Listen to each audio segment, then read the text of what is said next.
Disclaimer. दोस्तों, ये कहानी केवल एक काल्पनिक रचना है। इसका वास्तविक जीवन से कोई भी संबंध नहीं है। कृपया आप कहानियों को केवल मनोरंजन की दृष्टि से ही सुने। साथ ही अगर यह चैनल नॉवल स्टोरी 2.6 पर पहली बार आए हैं तो सब्सक्राइब और वीडियो को भर भर लाइक करना ना भूलें। धन्यवाद। एपिसोड 73। चाहत जब अंश को मॉम कहता सुनती है तो पता नहीं क्यों उसकी आंखों से अपने आप ही आंसू बहने लगते हैं। वह खुद हैरान हो जाती है कि वह इस अनजान बच्चों के लिए क्यों रो रही है। वह सिर्फ इस बच्चे से 3 बार मिली थी, उसे तो इस बच्चे का नाम भी पता नहीं था। वही अक्षय जो प्रिंसिपल के साथ बात कर रहा था, वह अचानक से ये देखकर भाग के चाहत के पास आता है। वह अंश को बेहोश देखकर हैरान हो जाता है। वह भी एक बच्चे का बाप था। वह जानता था कि यह कुणाल कपूर का बेटा है, पर फिर भी वह इस बच्चे से कोई भी गिला शिकवा नहीं रखता था। बच्चे सबके एक जैसे होते हैं, चाहे वह दोस्त के हो या दुश्मन की, उन्हें दुनियादारी मालूम नहीं होती है। वही अक्षय उन सभी बॉडीगार्ड को गुस्से से देखने लगता है। वही चाहत तुरंत ही अंश को अपनी गोद में उठाकर रोते हुए अक्षर से कहती है, आप प्लीज जल्दी इस बच्चे को अस्पताल ले चलिए, मुझे इसकी काफी फिक्र हो रही है। पता नहीं क्यों ये बच्चा बेहोश हो गया है, उसके सर में भी चोट आई है, उसकी सांसें भी धीमी चल रही है। वह इतना कहकर रोने लगती है।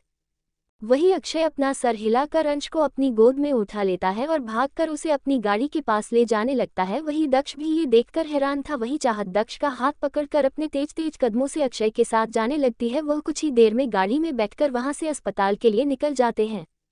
चाहत इस वक्त बेडशीट पर अक्षय के साथ बैठी हुई थी। वह अंश के सर से बह रहे खून को रोकने की कोशिश कर रही थी, पर जैसे वक्त बीत रहा था वह घाव और भी गहरा हो रहा था और ज्यादा खून बह रहा था। वही चाहत रोते हुए ड्राइवर से कहती है, भैया आप ये क्या कर रहे हैं, जल्दी से गाड़ी चलाए, क्या आपको दिख नहीं रहा इसकी हालत कितनी बिगड़ रही है।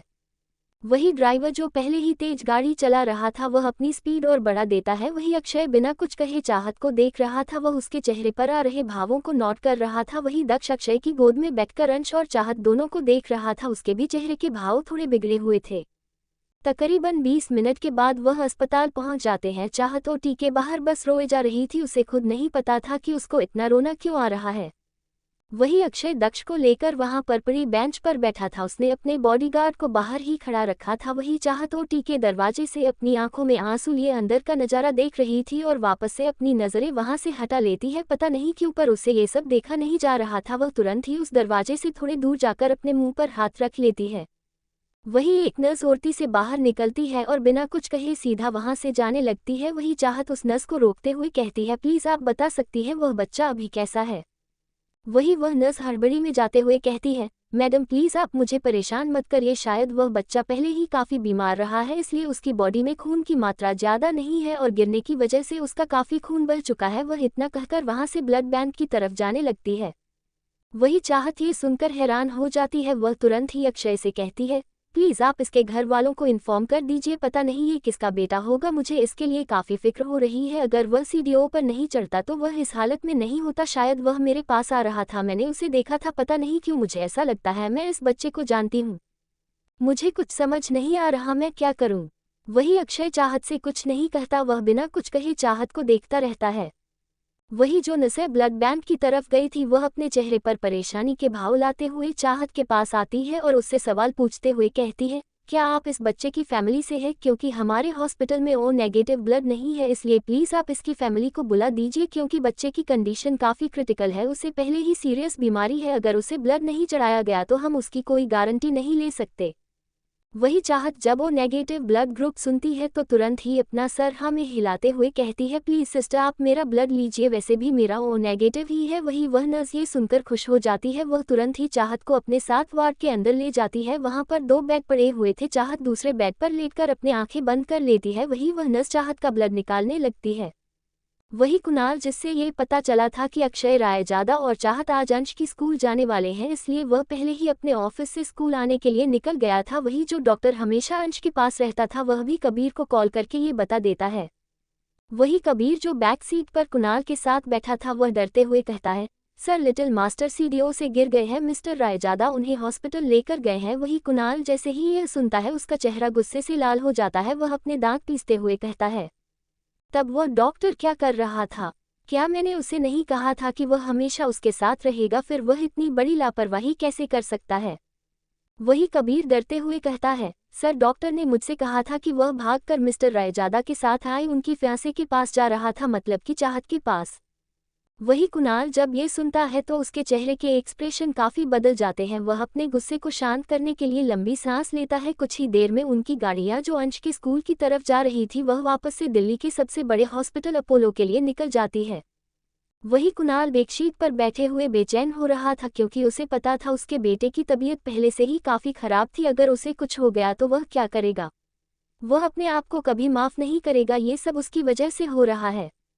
कुछ देर में उनकी गाड़ियां अपोलो हॉस्पिटल के आगे आकर रुकती है। वहां पर पहले ही अक्षय के बॉडीगार्ड खड़े थे। वह तुरंत ही अपना फोन निकाल कर अक्षय को कॉल कर देते हैं और इस बारे में बता देते हैं। वही अक्षय जो गिलास विंडो से चाहत को देख रहा था वह लंबी सांस लेकर अपने बगल में खड़े दक्ष को देखता है जो काफी परेशान था। नर्स चाहता का खून निकालने के बाद चाहत से कहती है, मैडम अगर आपको एनर्जी लगे तो यह मेडिसिन ले लेना। वही चाहत उनके हाथ से मेडिसिन लेकर उस बेड से नीचे उतरती है। उसे हल्के चक्कर से महसूस हो रहे थे पर फिर भी वह वहां से बाहर जाने लगती है क्योंकि उसे अंश बिल्कुल नहीं दिख रहा था क्योंकि बीच में एक ब्लू कलर की कर्टन लगे हुए थे। वो धीमे धीमे कदमों से कमरे से बाहर आती है। वही अक्षर जो बाहर खड़ा था वह बिना वक्त गवाए चाहत को अपनी गोद में उठाकर कहता है, चलो हमें यहाँ से चलना चाहिए। वैसे भी इस बच्चे की फैमिली वाले आते ही होंगे, हमें यहाँ पर रुकने की कोई ज़रूरत नहीं है। वैसे भी हमें काफ़ी सारी तैयारी करनी है। वही चाहत अक्षय को देखकर हैरान हो जाती है। उसे समझ नहीं आ रहा था कि वह उसे यहाँ से ले जाने पर क्यों तुला हुआ है। वह हल्के गुस्से में कहती है, मिस्टर रायजादा क्या आपको नहीं दिख रहा इस बच्चे की तबीयत काफ़ी ख़राब है और वह भी आपके बॉडीगार्ड की वजह से। अगर वह हाथ आगे नहीं करता तो ये बच्चा नीचे नहीं गिरता। जब तक इसे होश नहीं आ जाता तब तक मैं यहाँ से कहीं नहीं जाऊंगी। वही अक्षर यह सुनकर गुस्से से अपनी आंखें बंद कर लेता है। वह चाहत को अपनी गोद से नीचे उतार कर वहां पर पड़ी हुई लोहे की बेंच पर बैठा देता है और अपना फ़ोन निकाल कर चाहत के लिए कुछ खाने के लिए मंगवाता है क्योंकि उसे पता था खून देने की वजह से चाहत काफ़ी कमज़ोर हो गई है। वही कुणाल भागते हुए अपने बॉडीगार्ड के साथ औरती की तरफ आ रहा था। वही जो डॉक्टर औरती से बाहर आ रहे थे वह अचानक से सामने आ रहे कुणाल कपूर को देखकर चौंक जाते हैं। उन्हें ये तो पता था कि अक्षय रायजादा इस बच्चे को यहाँ पर लेकर आया था पर उन्हें यह नहीं पता था कि कपूर फैमिली भी इसमें इन्वॉल्व है। क्या ये बच्चा कुणाल कपूर का था? वह ये सोचकर एक दूसरे को देखने लगते हैं। वही कुणाल वहां पर खड़े एक सीनियर डॉक्टर का गिरबान पकड़ लेता है और गुस्से से कहता है, कैसा है मेरा बेटा? जल्द से जल्द उसे ठीक करो वरना मैं तुम सबकी जान ले लूंगा। वही वह डॉक्टर डरते हुए कहता है, सर उन्हें टाइम पर अस्पताल पहुंचा दिया गया था इसलिए वह ठीक है, उन्हें कुछ घंटे में होश आ जाएगा। हम भी पहले बहुत परेशान थे क्योंकि हमारे पास आपके बच्चे से मैच ब्लड नहीं था पर मिस्टर रायजादा की वाइफ ने आपके बेटे को खून दिया है जिसकी वजह से वह बिल्कुल ठीक है। वही कुणाल जब ये सुनता है तो उस डॉक्टर के मुंह पर जोर से पंच मारते हुए कहता है, वह उसकी बीवी नहीं है समझे, वह मेरी बीवी है। तुम्हारी हिम्मत कैसे हुई मेरे सामने उसे किसी और की बीवी बोलने की?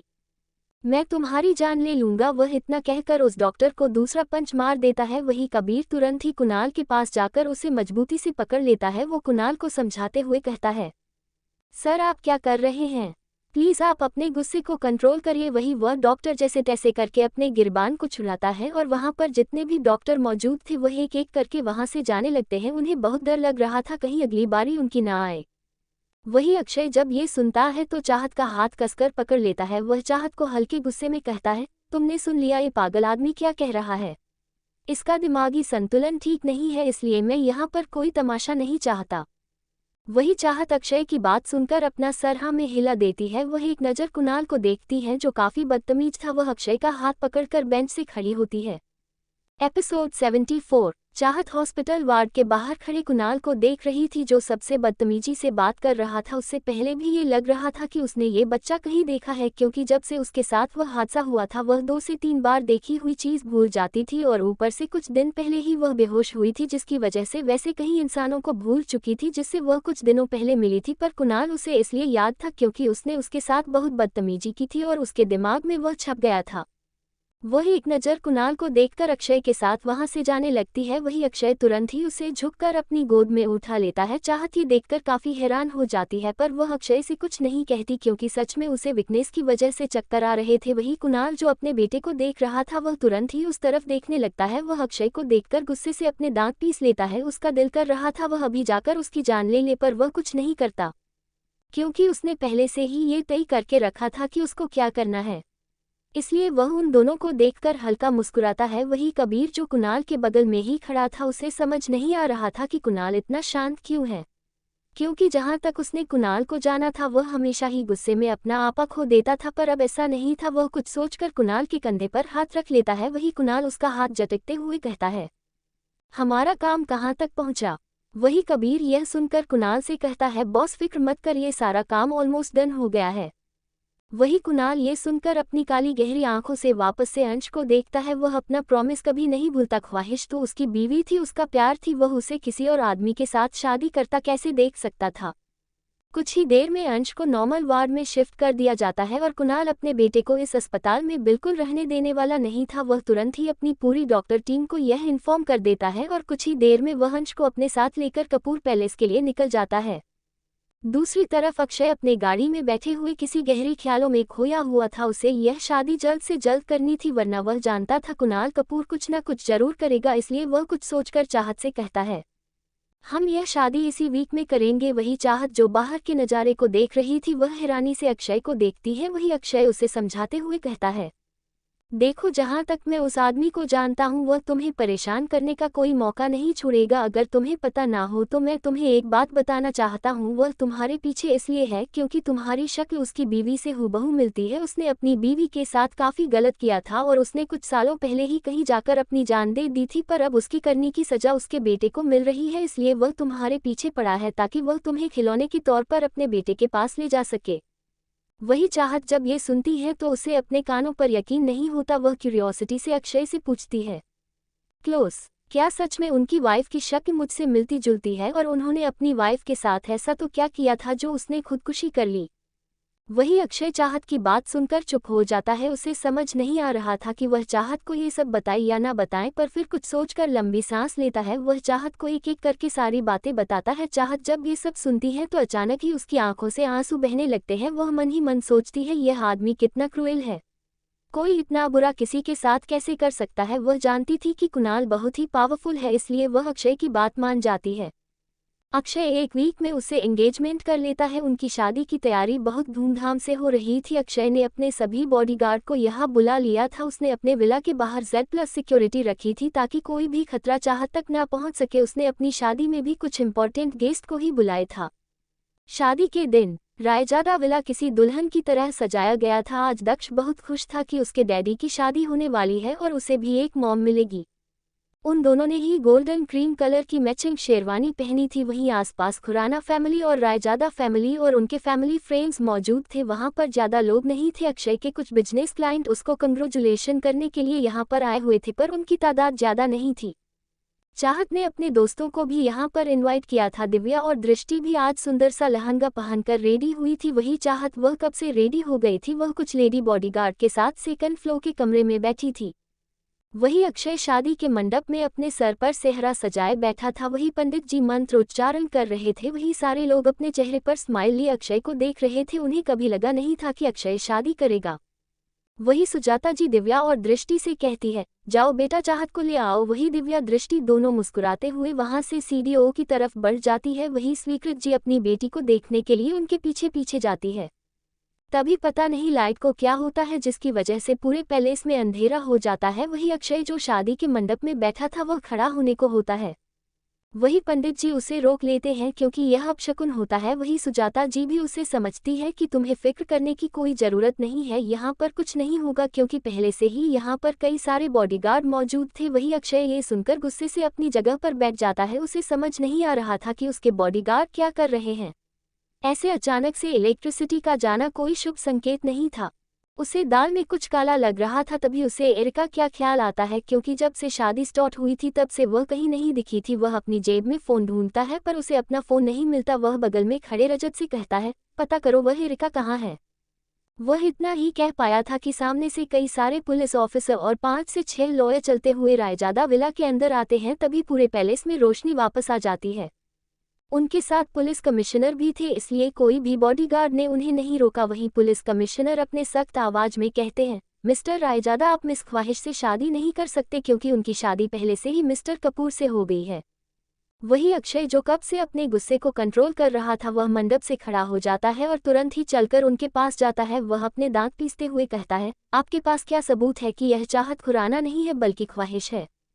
वही वो कमिश्नर यह सुनकर कई सारे डॉक्यूमेंट अक्षय को देते हैं। वही अक्षय उसमें सारी डीएनए रिपोर्ट देखता है। उसके बाद वह अंश की डीएनए रिपोर्ट देखता है जो चाहत से बिल्कुल मिलती थी कि जब चाहत में उसे खून दिया था तभी कुणाल ने डॉक्टर से कहकर डीएनए रिपोर्ट करवा ली थी। उसे डीएनए रिपोर्ट की कोई ज़रूरत नहीं थी, वह पहले से ही जानता था कि यही ख्वाहिश है, पर यह एक प्रूफ था। तभी कुणाल अपने सभी बॉडीगार्ड के साथ विला के अंदर आता है। पहले जो लिविंग हॉल खाली लग रहा था अब ऐसा लग रहा था मानो यह और छोटा पड़ जाएगा। वही पुलिस कमिश्नर कुणाल को देखकर अपना सर झुका लेते हैं। वही कुणाल एटीट्यूड के साथ अक्षर से कहता है, और यह रहे मेरे मैरिज सर्टिफिकेट, अब तुम मेरी बीवी को सच बताओगे। वही अक्षय कुछ कहता उससे पहले ही दिव्या और दृष्टि जो चाहत को लेने उसके कमरे में गई थी वह चिल्लाते हुए कहती है, सर चाहत कमरे में नहीं है और आपके सभी लेडी बॉडीगार्ड वहां पर बेहोश पड़े हैं, हमें नहीं पता वह कहाँ गई, हमने उसे सभी जगह पर ढूंढा पर वह हमें मिल ही नहीं रही। वही अक्षय जब ये सुनता है तो उसका चेहरा काला पड़ जाता है। वही कुणाल भी ये सुनकर हैरान हो जाता है। वह तुरंत ही अक्षय का गिरीबान पकड़ लेता है और अपना दांत पीसते हुए कहता है, ये तुम कौन सा नया खेल खेल रहे हो, बताओ वह कहाँ है, कहीं तुमने तो उसे नहीं छुपा दिया। वही अक्षय अपनी पूरी ताकत लगाकर कुणाल को धक्का दे देता है और मुस्कुराते हुए कहता है, क्या बकवास कर रहे हो और तुम्हें क्या लगता है तुम मुझ पर यह ब्लेम डालकर तुम चाहत को यहाँ से ले जाओगे? अगर तुम कुणाल कपूर हो तो मैं भी अक्षय रायजादा हूँ, सच सच बताओ तुमने क्या किया है।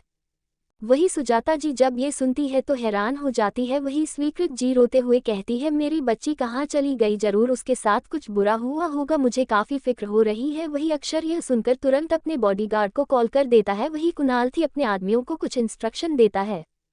वही दक्ष भी रोते हुए अक्षय के पास आ जाता है। उसे मन ही मन फिक्र हो रही थी कि उसकी क्यूटी कहाँ चली गई। वही अशोक जी आसपास जॉई को देखते हैं पर जॉई नहीं होता, इसलिए वह अक्षय से कहते हैं, बेटा यहाँ पर जॉय भी नहीं है, क्या वह उसके साथ गया होगा? पर मैं अपनी बच्ची को जानता हूँ, वह कभी भी शादी से नहीं भाग सकती, जरूर किसी ने उसे किडनैप किया होगा। वही अक्षय जब जॉय सुनता है तो तुरंत ही अपना फ़ोन निकालकर उसमें लोकेशन ट्रैक करता है, क्योंकि उसने ही अशोक जी से कहकर उसके पेटे में एक टीका लगाया था और साथ ही चाहत ने जो छोटी छोटी अंगूठियाँ पहनी थी उनमें भी सेंसर लगे थे और इस बात का पता किसी को नहीं था। अक्षय इतना भी बेवकूफ़ नहीं था। वही कुणाल के गार्ड जो पैलेस के बाहर कुछ दूरी पर छुपकर बैठे थे उन्होंने भी एक गाड़ी का पीछा किया था, क्योंकि उन्हें वह गाड़ी काफ़ी मिस्टीरियस लगी थी, क्योंकि वह गाड़ी पैलेस के बैक साइड से निकली थी, इसलिए कुछ बॉडीगार्ड उनका पीछा कर रही थी। वह तुरंत ही कुणाल को कॉल करके एक जगह की लोकेशन भेज देते हैं। वही कुणाल बिना किसी की फिक्र किए सीधा अपने सभी बॉडीगार्ड के साथ बाहर निकल जाता है, क्योंकि उसे पता था ख्वाहिश की जान खतरे में है, जरूर कोई ऐसा है जो उसकी जान के पीछे पड़ा है। वह अपने सभी बॉडीगार्ड के साथ उस जगह के लिए निकल जाता है। वही अक्षय गुस्से अपने कमरे में चला जाता है और अपना फ़ोन निकाल कर चाहत का लोकेशन ट्रैक करता है। दूसरी तरफ एक अंधेरे गोदाम में चाहत चेयर पर बंधी हुई थी। उसने अभी भी दुल्हन का लाल जोड़ा पहना था। वही उसके आसपास कई सारे कमांडो खड़े थे जो और किसी के नहीं बल्कि एरिका के थे, क्योंकि एरिका को बिल्कुल बर्दाश्त नहीं था कि उसके और अक्षय के बीच में कोई आए और चाहत उनके बीच में आ गई थी। भले ही वह अक्षय को न पा सके और बाद में अक्षय उसकी जान ही क्यों न ले ले, पर वह इस लड़की को नहीं छोड़ने वाली थी। उसने अक्षय के पीछे पता नहीं क्या क्या किया था, वह उसके पीछे पागल थी। उसने अपना खुद का बिजनेस छोड़कर अक्षय के साथ काम करना स्टार्ट किया था ताकि वह उसके दिल में अपनी जगह बना पाए, पर अक्षय ने सिर्फ उसका फायदा उठाया था। वह जानता था कि एरिका उससे प्यार करती है, पर फिर भी वह उसे जानबूझकर यहाँ लाया था। क्या उसका दिल नहीं था? उसे भी बहुत दर्द होता था। तब से उसने ठान लिया था कि वह इस लड़की को जान से मार देगी, क्योंकि यही सारे फसाद की जड़ थी। वही अक्षय का खास आदमी जो एरिका को पंसद करता था, उसने ही एरिका की हेल्प की थी, वरना वह अकेली यह सब नहीं कर सकती थी। वह डरते हुए कहता है, तुम एक बार सोच लो, मुझे पता है अगर अक्षय ने हमें पकड़ लिया तो वह हम सब की जान ले लेगा, पर मैं पीछे नहीं हटूंगा। मैं अपना प्यार तुम्हें साबित करूंगा। मैं तुमसे बहुत प्यार करता हूँ, अगर तुम्हारे लिए मुझे मरना भी पड़ा तो कोई बात नहीं।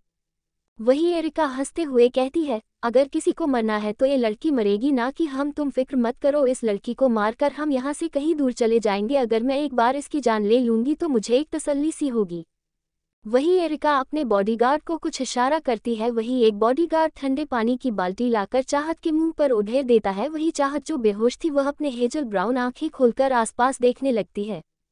वही एरिका ये देखकर अपने दांत पीस लेती है। वह गुस्से से अपने हाथ में लोहे का रोड लेकर चाहत के पास जाती है और बिना देर की उसके सर पर जोर से मारती है, क्योंकि इतने दिनों में उसके दिल में काफ़ी नफरत भर गई थी। वही चाहत को जब अपने सर पर वह लोहे का रोड लगता है तो वह जोर से चीख उठती है। उसके बाद से उसे कुछ समझ ही नहीं आ रहा था, उसे दर्द भी महसूस नहीं हो रहा था, वह बस अपनी अधखुली आंखों से सामने खड़ी लड़की को देख रही थी। तो दोस्तों, आगे कहानी में क्या होगा ये जानने के लिए स्टोरी को सुनते रहिए सिर्फ और सिर्फ नॉवल स्टोरी 2.6 पर। अगर कहानी आप सबको पसंद आए तो लाइक, शेयर और कमेंट जरूर करें। धन्यवाद।